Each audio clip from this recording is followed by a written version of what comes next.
I think besides governments being responsible and the private sector knows, I think that one should also think about that it's extremely important that we are doing the campaign to get people involved and make them more hip, rather than always with guilt. There's so many times we hear this, you take a jacuzzi, you're using this much power, you use the plasma TV and you're screwing everything up with the energy, you're using too much energy there, you should use different, and if you're not on solar, then this is terrible, and if you drive a big car, this is horrible, and you're against the green environment, and all of this stuff.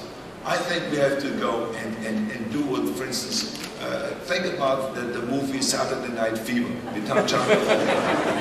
I mean, that movie came out, no matter what government agency you would have had in the world, and what kind of coordination from the UN, you would have never gotten that many discotheques built.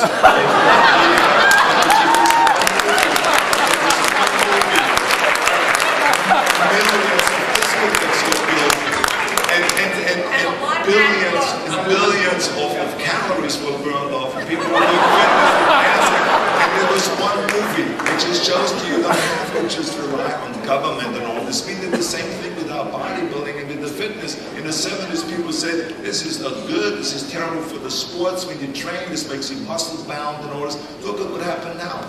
Now there's weight training in every place where you go, in every hotel, in every university, in every high school, every military station, every police station, every fire station, for physical therapy. Everywhere they use weight training, so the campaign worked. There was no government agency involved at all.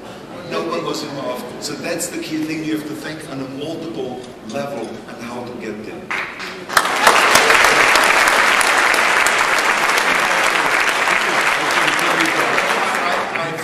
What the governor has said, and I want to give you an example. Not that I'm going to get into bodybuilding and stuff.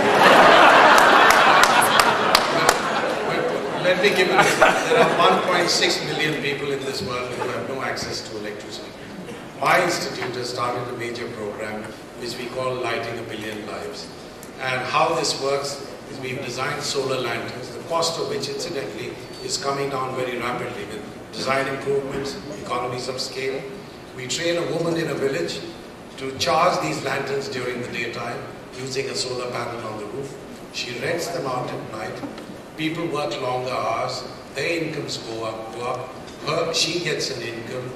Everybody gets good lighting. You don't see any longer the kind of picture that was projected earlier of kids sitting and doing their homework, youngsters doing their homework under a street light. So this is purely a non-government initiative. Mine is a non-government institute, and I can assure you it's going to catch on. I also want to bring you up to date.